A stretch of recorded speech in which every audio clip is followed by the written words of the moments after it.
And it is not with a view to academic interest that we are trying to understand or follow psychology. Our interest in psychology is really practical. That is to say, it is not what are the current theories and who are thinking about human psychology, and it's not our business to bother about the academic aspect of psychology today. What he took just general interest in order to show that the psychology which we want to pursue is full of practical interest for us. And before we take up the practical interest, we want to be sure that we are on firm ground. Well, firm ground so far as Sherundo's yoga is concerned, we are on a very firm ground. There is no question of any doubt about the basis of human psychology.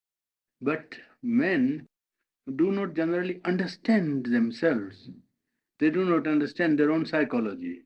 And because it is complex, and it helps a little first to disabuse ourselves of the current theories which are superficial more or less and which are of secondary importance. Whereas what we are now going to do is something of primary importance. That is why I first dealt with the problem of consciousness.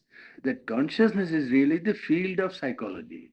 And on the conception and understanding of consciousness, well, lies the whole basis of psychology, science of psychology. And we saw that from the point of view of Sri Aurobindo and the yoga which we want to pursue, well, consciousness is not mental consciousness only. That consciousness is a hour of the infinite existence. It is something inherent to the being. It is that from which the universe has arisen, so to say. A conscious infinite power is at the basis of universal manifestation. Therefore, first having made it clear, partly there is some portion of consciousness which yet remains to be completed. Now, then we will go to the psychological aspect and try to understand different functions of the human psychology, his inner and outer being, and to be able to distinguish parts of our own being so that when we practice meditation or yoga, we know what is happening and how it is to be related to our structure or constitution. That is the point. Now we are dealing with consciousness. Consciousness has no need of a clear individual I. This is the position of some of the psychologists like Jung, as I told you. To dispose variously the centralizing stress. Wherever the stress is put, the I attaches itself to that. So that one thinks of oneself as a mental being or a physical being or whatever it may be. The consciousness in me can dispose its own stress in this way or in some other way. It may go down into the physical and work there in the physical nature, keeping all the rest behind, or above for the time. Or it may go up into the overhead level and stand above the mind, life and body, seeing them as instrumental lower forms of itself and not seeing them at all or not seeing them at all and merged in the free undifferentiated self. Or it may throw itself into an active dynamic cosmic consciousness and identify with that or do any number of other things without resorting to the help of this much overrated meddlesome fly on the wheel which you call the clear individual I. This I, this little egoistic consciousness is not necessary for consciousness to act. You understand that? Yes. The real I, if you want to use that word, is not clear individual. That is to say, a clear-cut, limited, separated ego. It is as wide as the universe, real I, and wider and even can contain the whole universe in itself. That's the real I. But that is not ahankara, but that is the Atman, the self. So you see, if you want a clear I, it is the I, that is the self. Consciousness is a fundamental thing, the fundamental thing in the whole existence. It is energy, motion, the movement of consciousness that creates the universe and all that is in it. Not only the macrocosm, but the microcosm is also nothing but consciousness arranging itself. For instance, when consciousness in its movement, or rather a certain stress of movement, forgets itself in the action, it becomes apparently unconscious energy. When consciousness forgets itself in the movement and then it becomes apparently unconscious energy. When it forgets itself in the form, it becomes an electron, an atom, the material object. In reality, it is still consciousness that works in the energy and determines the form and the evolution of the form. When it wants to liberate itself slowly, evolutionarily, out of matter, but still in the form, it emerges as life. The same consciousness emerges as life, as animal, as man, and it can go on evolving itself still further out of its involution and become something more than mere man. It is consciousness that becomes matter, that evolves into life, that evolves into mind, and can go further and beyond mind. If you can grasp that, then it ought not to be difficult to see further that it can subjectively formulate itself as a physical, a vital, and a mental, or a psychic consciousness. All these are present in man, but as they are all mixed up together in external consciousness with their real status behind in the inner being, one can only become fully aware of them by releasing the original limiting stress of the consciousness which makes us live in our external being and become aware and centered within in the inner being. As the consciousness in us, by its external and externalization of or the stress, has to put all these things behind a wall or a veil. It has to break down the wall and the veil and get back in its stress into the inner parts of our existence. That is what we call living within. Then our external being seems to us something small, something superficial. We are, or we can become, aware of the large and rich and inexhaustible kingdom within. So also consciousness in us has drawn a lid or a covering, or whatever you like to call it, between the lower planes of mind like body, supported by the psychic, and the higher plane which contains the spiritual kingdom, where the self is always free, limitless, and it can break or open the lid or covering and ascend there and become the self free, wide, luminous, or else bring down the influences, reflection, and finally even the presence and power of the higher consciousness into the lower nature, to the lower being. Now that is what consciousness is. It is not composed of parts. It is fundamental to being and itself formulates any part it chooses to manifest, developing them from above downwards by a progressive coming down from spiritual level towards involution in matter, or formulating them in an upward working in the front by what we call evolution. If it chooses to work in you through sense of ego, well, you think that it is the clear-cut individual I that does everything. If it begins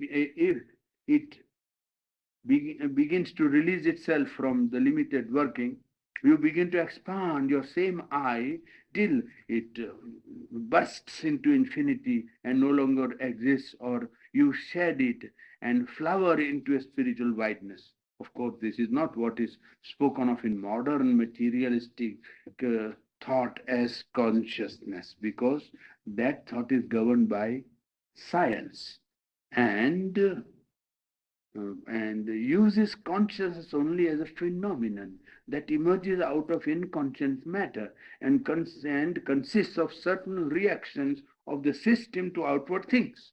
That is modern psychology.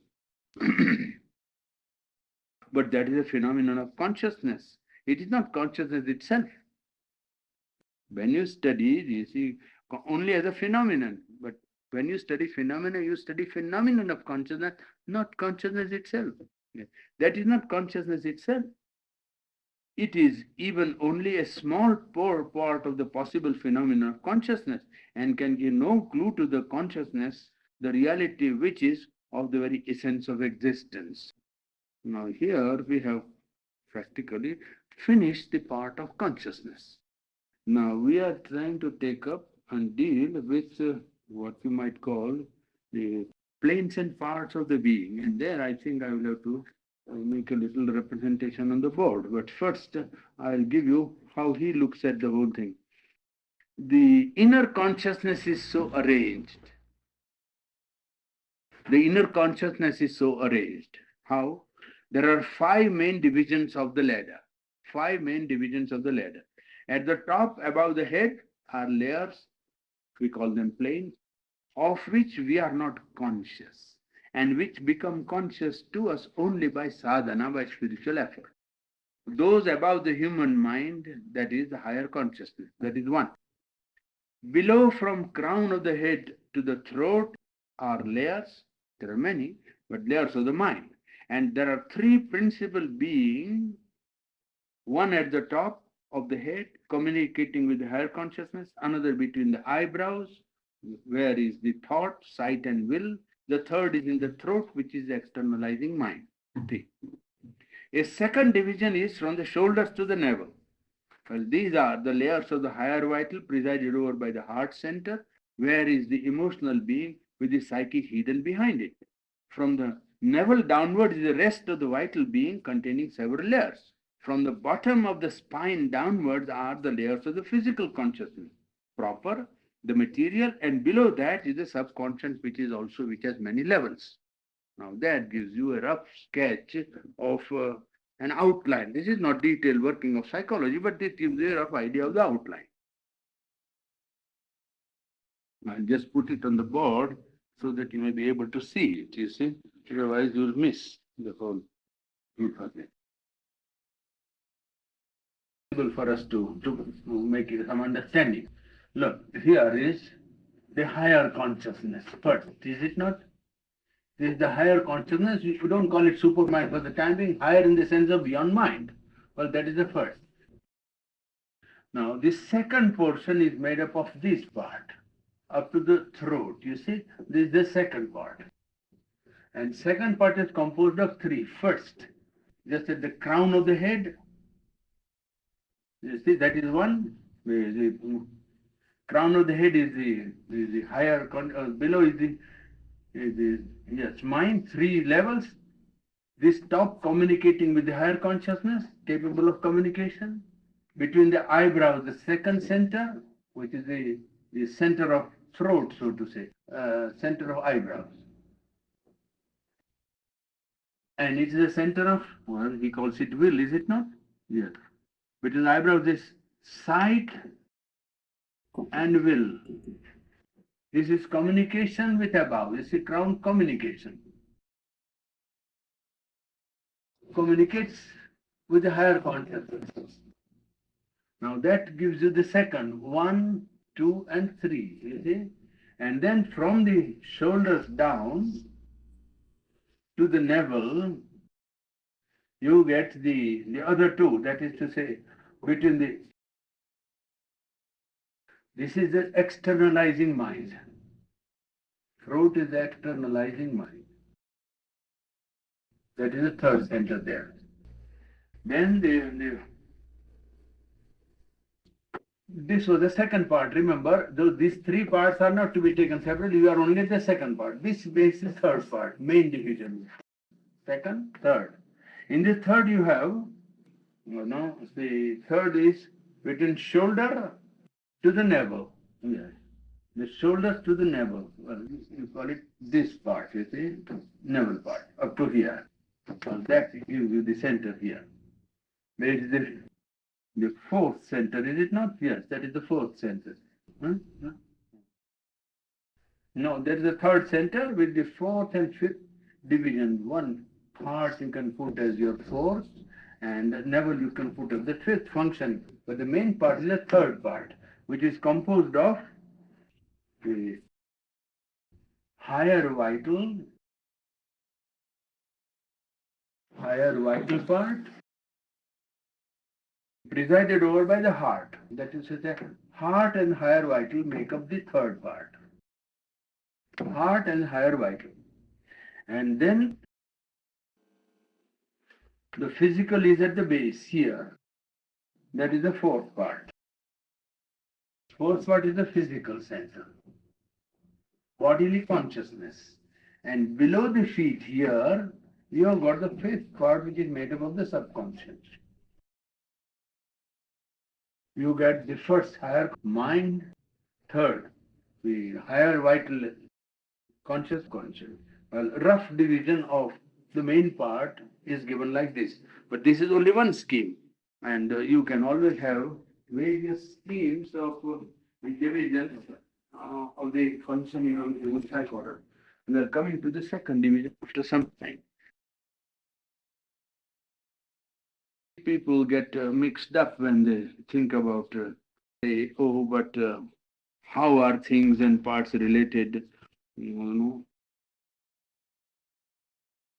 know, a little bit of something with regard to consciousness is we took that consciousness is only not only mental. We have finished that portion, but there is a little addition. Consciousness is multidimensional. It has not got one dimension, it has got multidimensionality. There is a hierarchy of consciousness. Hierarchy means an arrangement of planes upwards and downwards, you see, from lowest to the highest. Infra-rational, rational, and supra-rational. You see, there is a hierarchy. This very thing can be rearranged in the form of infra-rational, rational, and supra-rational. You see, this portion is infra-rational, for instance. This part is infrared. Then this part is rational. And this is suprarational. You can always arrange it like physical and the vital is infra-rational generally. And what is above the mind is supra-rational. You see, that is another way of looking at it. You can divide the human consciousness in various ways. Well, I will just do it in another way also to show you that it is quite possible for the mind to make various, sorts of analysis or various sorts of pictures in order to make the functioning of the inner being clear to itself. Yes. Consciousness is that we have already done. And when you say man is asleep, you also when he is asleep. The consciousness is not gone when he is asleep, you see. That was the one portion that I wanted to do. Now, if you want to study psychology, you want to understand the various parts of one's own being. And man is generally not organized in parts of his being. So he confuses and calls mind anything that happens in my mind. It is quite a very loose term which is used. Mind is to be, well, if you want to use mind loosely, then for the functions which are really intellectual, you must, evolve some other term. Otherwise, fix mind to its own, proper definition. This creates a sort of a confusion by, and also men are not, because the functions themselves are mixed one with the other. So people are not conscious when they speak or think or try to enter into the understanding of their own inner constitution. They are not clear at all. That's why they say that, I had a desire in my mind. Now, desire hardly happens in the mind. Desire happens in the vital being. You see, what is the function of the mind? Yes, mind, we say mind. Mind is to think, to know, to understand, to comprehend, to judge, to observe. You see, that is mind, to logicize, to think. Vital, you say certainly, to act, to possess, to desire, to enjoy, to expand, to conquer, to take hold of. Well, that is vital. You can't mix these two, and you can't miss it if you once know what it is. Absolutely, you can't commit a mistake. People who say that desire comes to their mind don't know what they're talking. Mind is something that thinks, reflects, judges, logicizes, experiments, decides, understands, observes, detaches itself, and that is mind. Well, the vital acts is active, is expansive, is interested in movement, in doing, in conquering, in having, in possessing, in enjoying. That is vital. There's no mistake about it. Absolutely, Rook. And the modern psychology even don't try to understand this very simple thing. They always confuse the nervous system with all the whole psychology of man, which has very little to do with true psychology. Yes, nerves is one part of psychology, but it's not determinative at all. It is the inner functionings that are, and these are also instrumental. When you say mind, as if mind was not, the most essential part of psychology, mind is instrumental to the soul that is using the mind. You see, now emotion, when you say emotional being, well, there they get mixed up whether it is 99 people will confuse it with the vital. Because most of the emotions or feelings that occur in human being are prompted by the vital being. The vital gives rise to emotions and feelings, and therefore people think that emotion is vital. It's not. Emotion can be vital, but emotion can be pure on its own level, in its own right. And emotion can be intellectual also, mental. Emotion can contact two levels at the same time. You see, emotional being is on one side connected with intellectual being, on another side connected with the vital. Therefore, both sides influence the emotion, but emotion can get rid of both of them and have a pure experience of emotional states. This is quite possible. Now we are coming to a more detailed understanding of this whole working out, so I don't want to anticipate. But for the mind, we will go through a little carefully after some time. Just now, I will only try to give you a schema, means a sort of an arrangement, so that you may have a rough idea of the working of human psychology as we understand it. You see, you can divide even mind into three parts. Just for understanding, it's not that mind is divided actually like that, but you can observe the functioning of mind in three portions: pure mind, vital mind, physical mind. You can divide the vital being into similarly three parts: vital mind or mental vital, vital proper, and physical vital. You can also divide the physical being into physical mind, physical vital, and physical proper. Well, that gives you a rough idea of how these functions are mixed up with each other. Mind can be pure, can be also vital, influenced by the vital, can also be one that is subjected to the physical.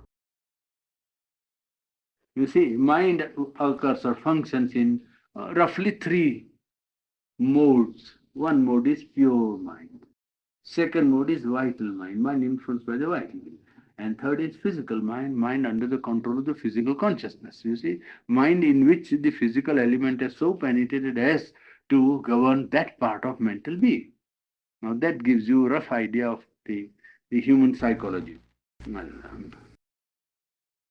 we'll just put it on the board so that you can have an idea. Otherwise, you will get mixed up with the things, isn't it? Main portion, mind, is a vital. Third is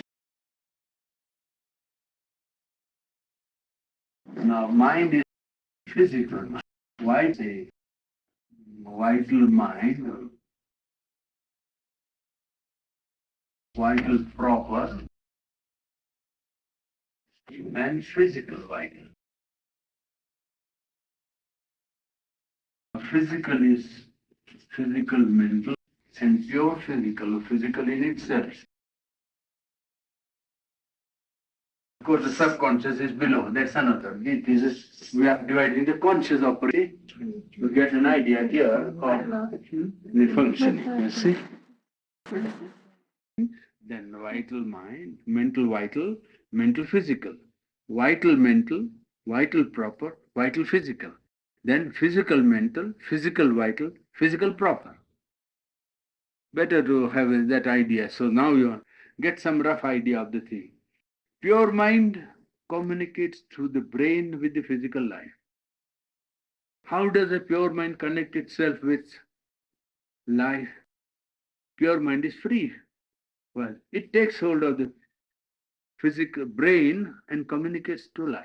You see, brain is a channel through which the pure mind communicates to life or communicates with life.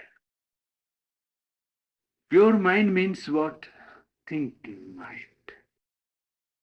Pure mind, when you say what, which kind? Thinking mind. It is concerned with reasoning, with arguments to convince and come to a conclusion. It creates mental forms and it creates activity of mental will also. Pure mind you can call the intellect when it combines willpower also with the power of knowing. Knowing and mental action. Mental action is mental will. So when you call it intelligence or intellect, well then in the intellect you combine the function of thinking and knowing and also willing and acting. That is, that is the aspect of pure mind combining knowledge aspect and action aspect. Pure mind reasons, thinks, reflects. Reasons, thinks, reflects. It tries to answer the question, what is the truth? It puts this question, what is the truth, and tries to answer it. It also asks, what is it that I must do to direct its will ultimately, you see. It also can ask how it is to be done. If it decides what is to be done, it also wants to know how it is to be done. This is the realm of the pure mind, you see. Wants to know what is the truth. That is one. Secondly, it wants to know what is it that I must do, two. And thirdly, it would want to know, well, how am I to do what is to be done? How this thing to be done is to be carried out or executed. That is a part of mind. And this question is decided by mental will or dynamic mind. You see, this pure mind has its portion of knowledge and portion of action. Portion of knowledge creates the power of thinking and deciding what is truth. And power of action gives it the guidance of what is to be done and how it is to be done. Pure mind also can give a decision about the will. Pure mind combines the mental will. That is one. Well, it also creates mental forms, poetry, philosophy, logic. You see, mental forms are created by this pure mind. And speech also. Speech is a mental faculty. It serves as an expression of thought and also is used by the emotional and the vital being for their expression. Speech is mental in its constitution, but speech is used not only by mind but also by the vital being and the emotional being of man. Well, can say, therefore, in one sense, now that gives you a rough idea of the pure mind. Mind, that is a thinking apparatus of man, which reasons, thinks, reflects, and answers the question, what is the truth? Then, what have I to do? And how am I to do it? All these questions are answered by pure intellect. Now you come to mental vital. Well, that portion is sensations and emotions which are really not mental in their origin and in their stuff. They rise from the vital being. They rise from the vital being and come up to the mind. And they take mental forms. And when the impulse or, the sensations or emotion rising from the vital being enter the mental being and take mental form in the mind, then it is mental vital. You understand? The vital has entered into the mind and they're taken up a mental form. Well, then it becomes mental vital. Mental physical or physical mind different. We are only don't make a confusion in terms. Mental physical is not the same as physical mind. It is made up of habitual mental movement. Habitual movements going on in the mind without any act of reasoning. Habitual movement going on, repeating themselves without any reasoning. Even if it has a reasoning, it's a mechanical reasoning. It's not conscious reflection, thinking. It goes on repeating old ideas and impressions. There is no vital urge or a creative activity in this part of the mind. Well, that is the mental physical. You see, when you have to think of going from here to Sedona, and there is a mechanical movement that goes on. And no reasoning behind it because it's an impression that is there and you are not consciously trying to do anything about it. Well, I will go by this way, this will happen and so on. Well, it's physical mind. There is no logic, there is no creative urge, there is no vital urge. It is only mechanical round. You see, that's it. That's the physical mind. Now you take up the second portion, the vital being. The vital being is from the navel and below. That is the center. Center is the navel being. People say, desire came to my mind. They don't understand what they are talking. Desire doesn't come in the mind at all. If you observe the rise of desire, you will always see it's coming from below. Desire never comes like that. Never comes like that. Never. I mean, you try to locate and you will see. Desire always comes like that. Even if it comes from above, it has managed to go like that and seems to come as if from the mind, but it is never originated in the mind. It's not the law of the mind to create desires. It is a vital being that creates desires and that functions on the basis of desire because that is its proper work, dharma as you call it, you see. It's below the navel and according to some it is from heart up to the navel also. Well, now we take up vital being proper first, vital proper. Vital proper is a life movement or the vital force trying to effectuate itself in life. The force of life trying to effectuate, trying to be effective and successful or bring about its own results in life. That is the proper function of the vital being. Crudest form of this life force or vital force is desire. The vital is the seat, you can roughly say, of desire. That gives you an idea of what is mind and what is vital. Mind is what it wants to know. What is the truth? While vital is the seat of desire. It is force trying to possess. Vital force that is trying to enjoy. It is that which creates in man ambition, sex impulse, greed for money, for power, and egoistic forms of all desires. It is that which is behind it, a vital. And that presents man with the central part of difficulty in sadhana. In spiritual life, it is this part and physical mind that present the greatest difficulties. Because physical mind goes on refusing any possibility of higher life, and vital goes on insisting on its own impulses, desires, movements to be fulfilled, you see. And it does not want to submit to or allow the aspiration to be seeded or put into the vital being. Do you understand? So the main part of difficulty in spiritual life comes from two sources mainly. One, the vital being and the physical mind. Vital being refusing to give up its desire, impulse, ego, ambition, and desire to possess and enjoy, and all impulses that are the proper function of the vital being, and physical mind refusing to accept any possibility except what is sensible is real. That's all it will say, you see. What I see and understand and touch is real, else is unreal. These are the two main obstacles. Well, Sri Aurobindo says that the crude form, desire, is very useful for life in nature. This desire is an obstacle for sadhana, but for nature it's a very good thing. He says for the growth of the organism, desire is necessary because without that push, one would not try to progress. You see, the element of push is necessary and desire and ambition supply that push to the organism to grow. That is, this vital wants to do things, it wants to throw itself out. That is its tendency. Mind throws a light and wants to understand. Even when mind throws, it throws its light in order to understand. Mind doesn't throw itself out into movement or action or possession. No. When mind wants and throws its light, mind says, I want to know what is it.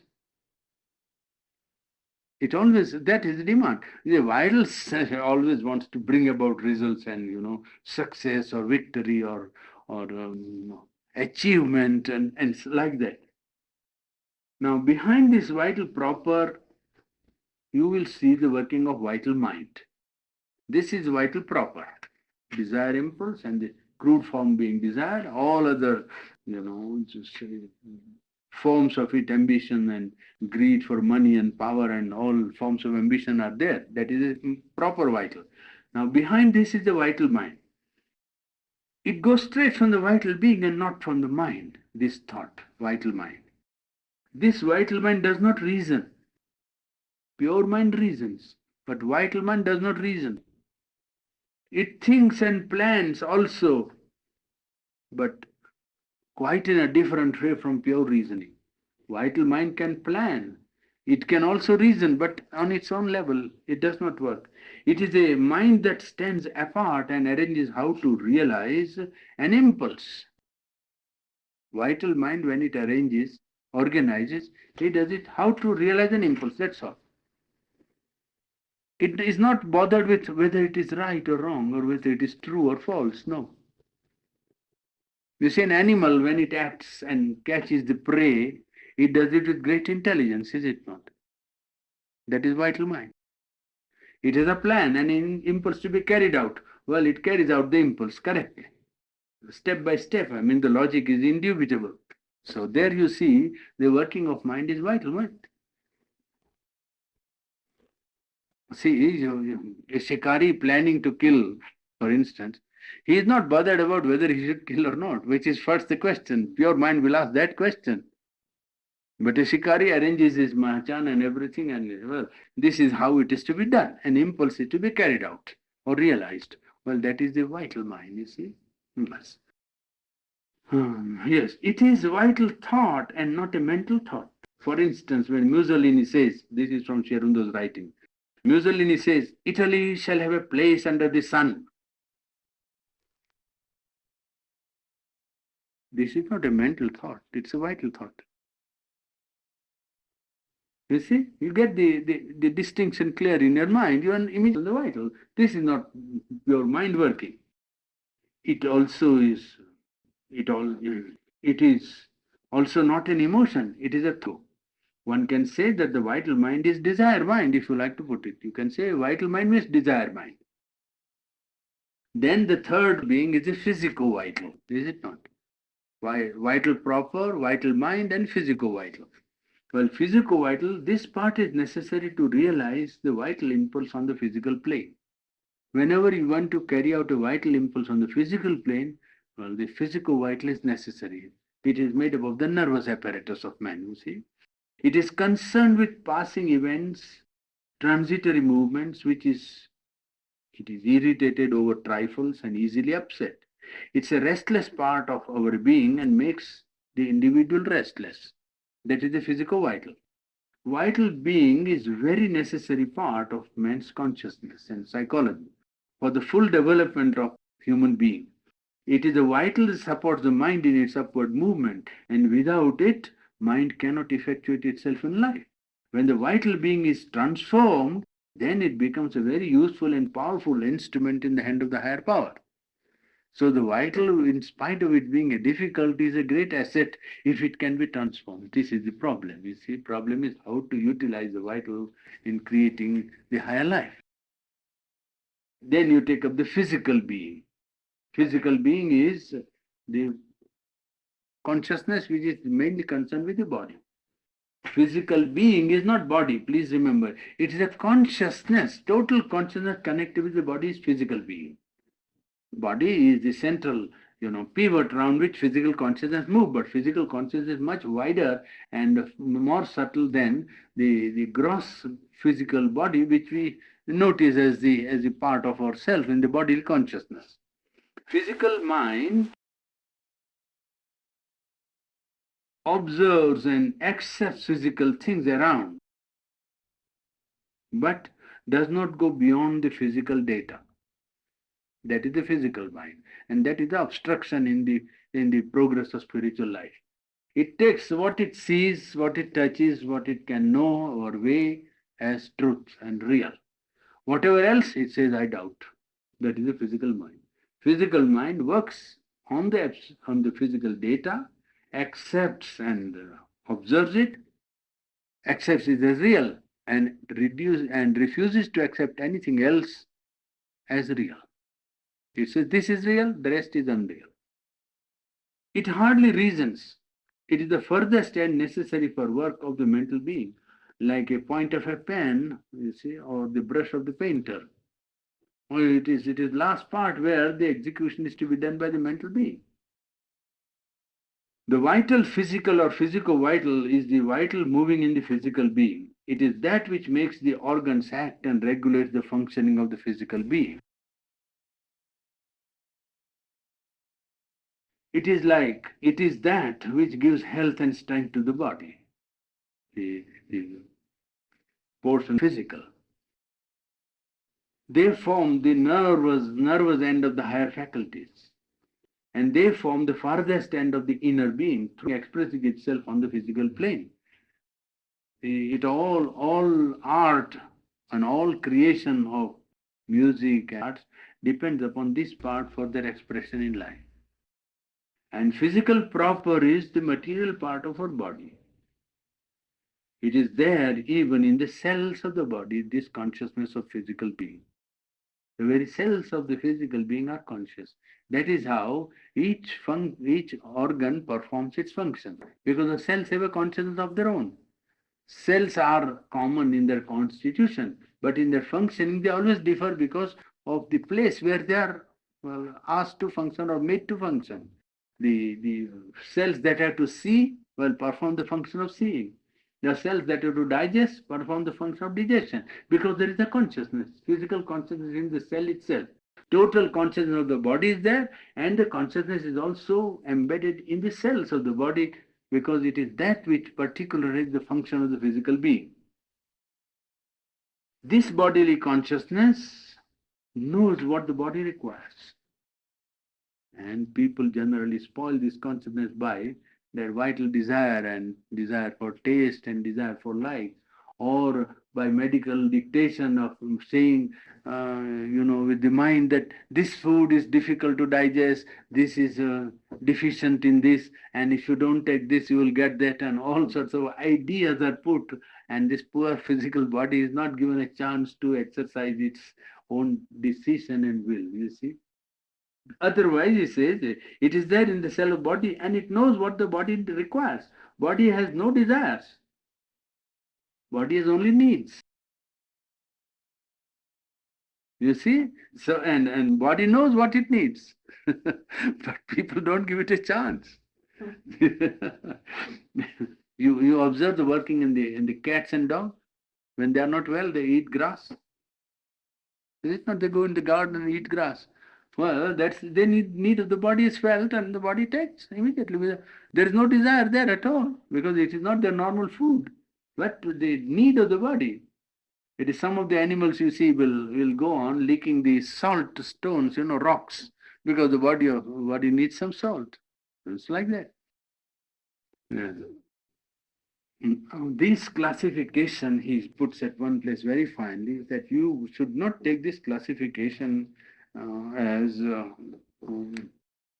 all this, he says, must not be taken in too rigid and mathematical a sense. I'm quoting him now because it is only a rough analysis for our understanding. It's not as if these parts were analyzed into, compartments and had no relation with each other. It is so much connected that what happens to the most material cell influences the mental being, pure and simple even. So, you see, it is instantaneous connection is there. But all this must not be taken in too rigid and mathematical a sense.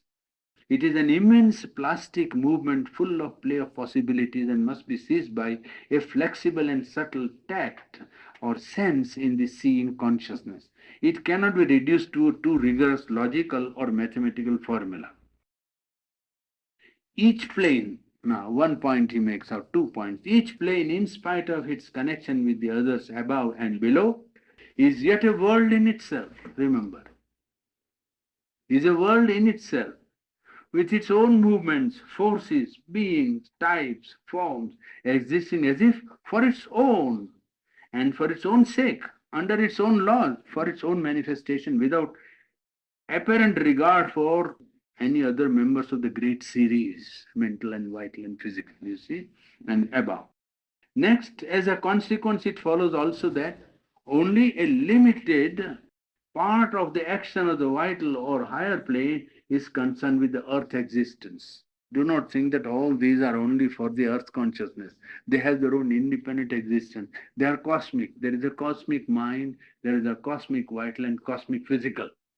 It's not as if man was so great that for him all these planes exist. These planes exist in their own right. Well, he gives a warning so as not to get mixed up with the movement. Now, we take up for today some portion of the vital being. We have read a rough classification we have had. Mental being will take up some day afterwards. It will take me some time. I have got notes, but I think it should be still more completed. For the vital being, we'll proceed now. The vital being, the second part. You see, the mental being, the vital being, the physical being. There are 4 parts of the vital being. Now he gives you a more deeper and more clearer analysis. 4 parts of the vital being. First, the mental vital, which gives a mental expression by thought, speech, and otherwise to the emotions, desires, and passions, sensations, and other movements of the vital being. The emotional vital, which is the seat of various feelings such as love, joy, sorrow, hatred, and the rest. The central vital, which is the seat of the stronger vital longings and reactions, ambition, pride, fear, love of fame, attractions and repulsions, desire and passions of various kinds, and the field of many vital energies. Last, the lower vital, which is occupied with small desires, feelings, such as make the greater part of daily life: food desire, sexual desire, small liking, disliking, vanity, quarrel, love of praise, anger to blame, little wishes of all kinds, and a numberless host of other things. Yes, this is nothing. When I read to an audience of ladies, I was reading to a college, a girls' college. And then when I read to them something from Sri Aurobindo's reading of love of man and woman, 500 of them were there, girls who were studying for their BA. They all staggered. I said, you think that you know better, but this gentleman sitting in his house for 40 years, not leaving his room, knows what you can know far better than what you know about yourself.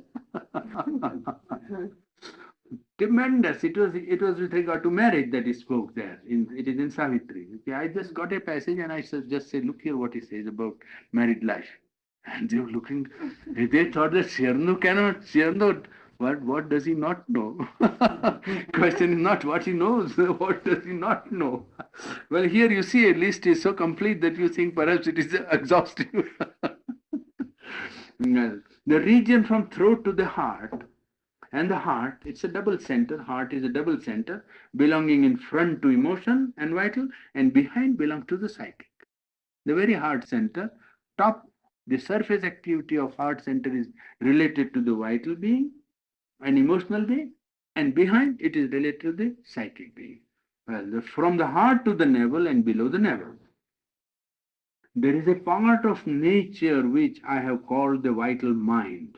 The function of this mind is not to think or reason, to perceive and consider and find out or value things, for that is a function of thinking and mind proper, what you call buddhi or intellect, but to plan, to dream, imagine what can be done.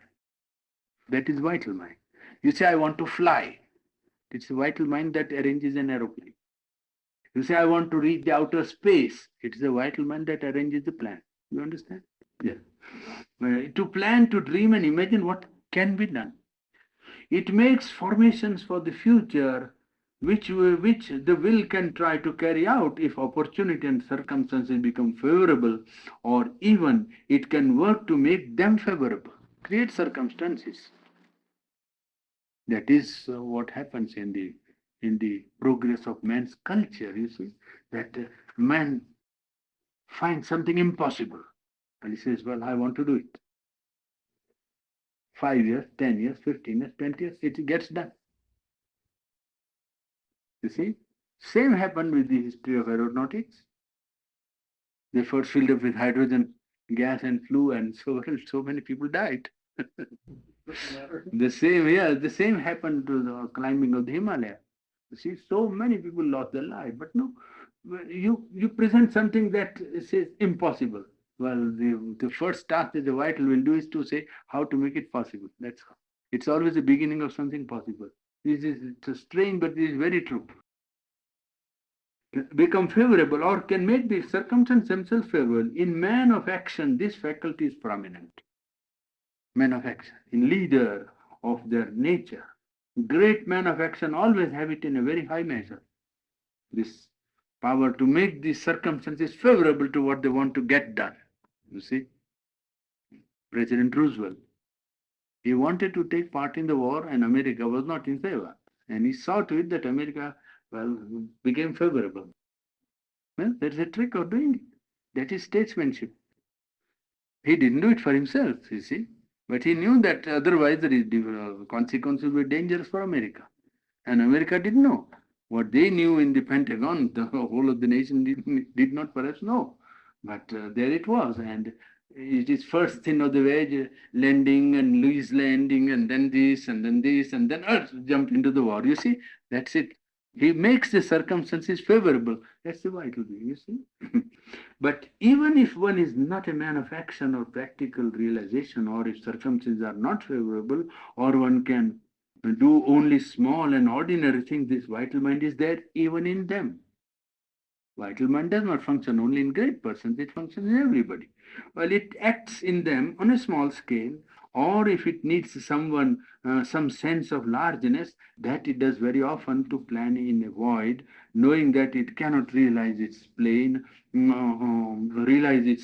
or else to imagine big things, stories, adventures, great doings, in which oneself is the hero or the creator. It is from that that a lot of literature, what you call novels and stories arises. It's the projection of the vital mind creating a possibility. When it knows it can't be done on physical, it does it on the plane of literature and imagination. So that you see, the man who writes puts himself in the whole creation. It is he that is projected. It is not after all. Himself is there thrown out in the form of the literary creation. And you see what he wanted to perhaps have done in the physical, well, he has only put in the form of an imaginative movement of the vital. The material vital, by material vital, we mean the vital so involved in mass movement and gross physical character. The action is to support the energies of the body and keep in it the capacity of life, growth, and movement, and also impact. That is material vital. Vital in the body, which keeps the body, the nervous part of the being is a portion of the vital being. It is called vital physical. Life force closely enmeshed in the reactions, desires, and needs and sensations of the physical body.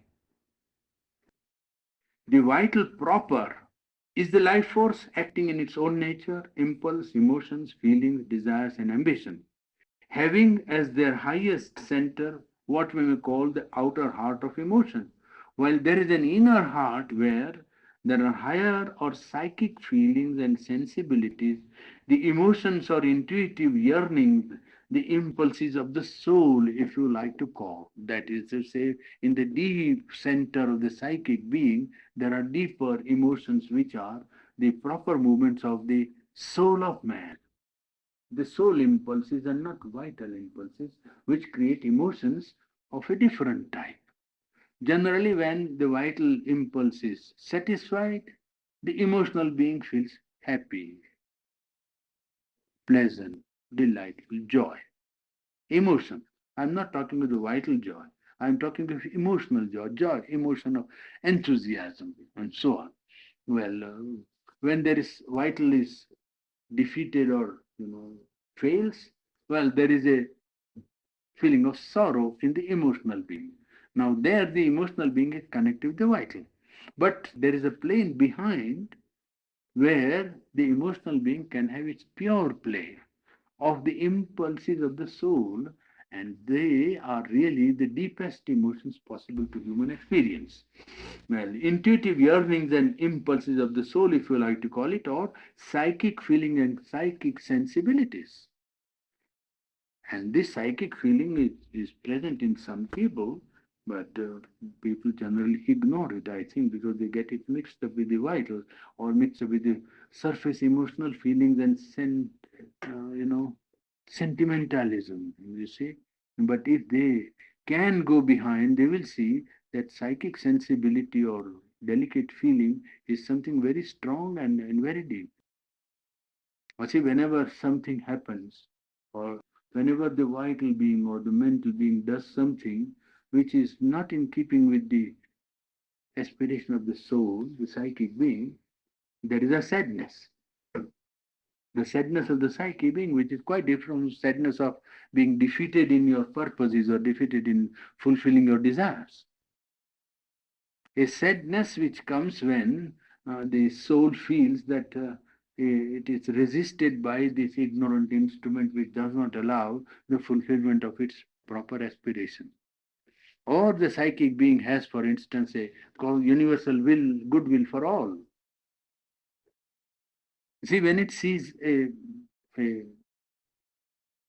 an incident or an event in which human suffering is unmerited, so to say, and it's a psychic which there may be a vital reaction. That is one. That is different. There may be a mental perception as to why this event has occurred. Mind can analyze and understand. Or the vital can have a direct reaction. But the psychic also can have a sensibility about it.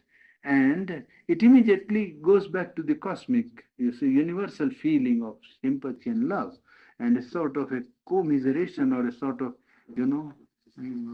desire to alleviate it if it can. Now, that is a psychic feeling. It's not mental ambition or it is not vital reaction, you see. No, it's quite different. It moves on the inmost plane of being where one perceives something in the event which is of the deepest significance to the inmost soul. It has nothing to do with the outer thing, you see. Well, that gives you some understanding of the deeper movement of psychic emotion. The vital part of us is, of course, necessary for our completeness, but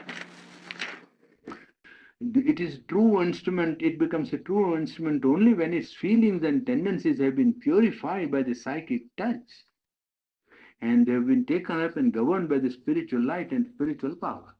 Otherwise, the vital being does not generally react to the progress of sadhana, okay? Progress of spiritual life. I make a distinction between lower vital movements and the emotions of the heart by nothing where these things are, by noting from where these things arise. Anger, fear, jealousy touch the heart, no doubt, just as they touch the mind. Anger, jealousy, fear, they all touch the heart, no doubt, just as they touch the mind. But they rise from the navel region, from the entrails. Stevenson has a striking passage in his Kidnapped where the hero notes that his fear is felt primarily not in the heart but in the stomach. It's true. Love, hope have their primary seat in the heart. So with the pity. But is it true that even anger, which is of the lower vital and therefore close to the body, invariably produces these effects? Of course, the psychologist can't know that another man is angry unless he shows physical signs of it.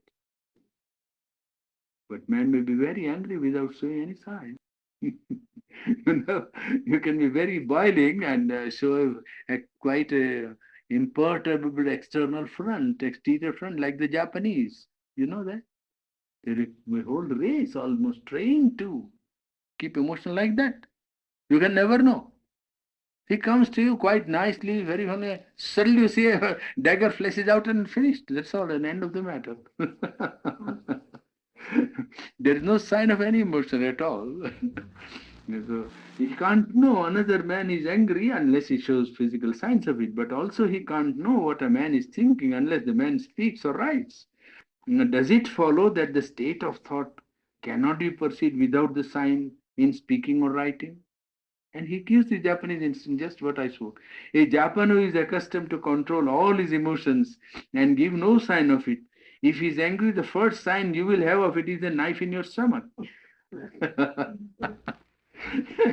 From a calm and smiling sensitivity face. Will have done none of these things. When he is angry, not even a ebullition in the chest. In its place, there will be a subtle fire that will burn till his anger achieves itself at its end in action. So you see, all things that is expressed is not the only thing that is present and possible. The things exist whether the sign of it is given in the form in which you notice it or not. A strong vital is one that is full of life force, has ambition, courage, great energy, a force for generosity in giving or for possessions, a lead, domination, a power to fulfill and materialize. Many other forms of vital strength there are also. It is often difficult for such a vital to surrender itself because of its sense of its own powers. But if it can do so, it can become an admirable instrument for divine work. A vital that is powerful is difficult to surrender. But if it can surrender, well, it can do a great, become a great instrument of the divine for divine work. A weak, no, weak vital has not the strength to turn to spirituality. Somebody asked in a letter that this strong vital is an obstacle to sadhana, to spiritual life, so it is better to have weak vital. So he says, no, weak vital is a disqualification almost, you see. A weak vital has no strength to turn to spiritual life. Being weak, more easily it falls under the wrong influence, and even when it wants, it finds it difficult to accept anything beyond its own habitual nature. A strong vital, when the will is there, can do it much more easily. Its one central difficulty is pride of the ego and attraction of power. The chest has more connection with the psychic than the vital. A strong vital may have a good physique, but often it may not have. It draws too much on the physical and eats it up as it were. You see, the strong vital very often eats at the physical. The physical vital is the being of small desires and greeds. The vital physical is a nervous being. They are closely connected with each other, physical vital and vital physical. I do not know about the subtle vital. One says subtle physical to distinguish from gross material physical because to our normal experience, all physical is gross. But vital is in its nature non material, so that the adjective is superfluous, subtle. By material vital, we mean the vital so involved in matter as to be bound by its movements and gross physical character. The action is to support the energies of the body and keep in it the capacity of life, growth, and movement, also of sensitiveness to outer impact. The nervous part of being is a portion of the vital. It is a vital physical life force closely enmeshed in reactions, desires, and needs, sensations of the body. The vital proper is the life force acting on its own nature, impulses and emotions, feelings, desires, and ambition, having as their highest center what we may call the outer heart of emotion, while there is an inner heart where are the higher psychic feelings and sensibilities, the emotions of intuitive yearning, the impulses of the soul. The vital part in us is, of course, necessary to our completeness, but it is the true instrument only when the feelings and tendencies have been purified by the psychic touch, taken up and governed by the spiritual light and power. The question is, has no practical meaning for the vital physical forces can be received from anywhere by the body, from around, from below, from above. The order of the plane is in reference to each other, not reference to the body. The reference to each other, the vital physical is below the physical mind, but above the material. But at the same time, these powers interpenetrate each other. Now that gives a rough outline of the vital being, a little in detail, more detail than what I had given to you before when we took up the analysis which stands on the board. Well, you will take up perhaps subconscious and mind so as to try to complete the analysis of functions of the human psychology. As I told you, that we do not undertake this work in order to have academic interest. Our interest in this understanding is practical. What we want to do is to understand the parts of our psychology so as to be able to identify them when we practice sadhana. When something happens, then you will now be able to roughly put it in its proper place to some extent, whether it belongs to the mind, to the emotion, or to the vital being, whether it is of the physical nature, whether it is the vital nature, whether it partakes of the mental nature. Well, it becomes comparatively easy when you know the character of the psychological function, which is described here in a rough schema. Of course, these are all connected with each other. Mind influences the vital, the body counter influences the vital, and up to the mental being, and so on. There is no state of consciousness or spirit which cannot influence even the body. You sit down and have peace, for instance. Now, if you experience peace in the inner consciousness, even your physical body will undergo a certain vibration of peace. Just as and a vital impulse expresses itself in the physical being also, isn't it? Well, a mental state or even a spiritual state of vastness, of growth into infinity, for instance, it will have its vibration in the body.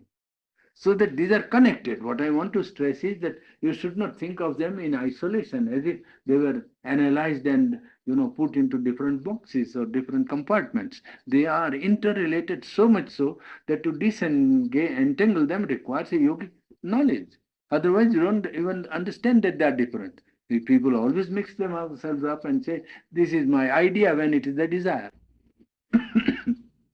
You see, so it is better for people who want to practice spiritual life to know something rough schema of the psychological functions, and also know that they are mixed and intermingling all the time, interacting, and you can separate them only when either you have purified the whole nature or you have risen to another level of consciousness from where you can put things in their proper place, you see, and even govern what is happening on each plane of the being. We might take up mind and subconscious tomorrow. Mind and the subconscious. That will be practically completing. We have taken up roughly mind today, but perhaps a little 15 minutes work on what is mind and its activity might make a little more clear idea of the mental being. Now the vital being is clear comparatively, physical being is clear, mental being is clear. Voila. Behind it is a psychic being. One day we'll take up something about the psychic being. If tomorrow there is time, we might take up the psychic being also. The subconscious, the mental, and the psychic. That will be perhaps tomorrow's program if everything goes well and we have time.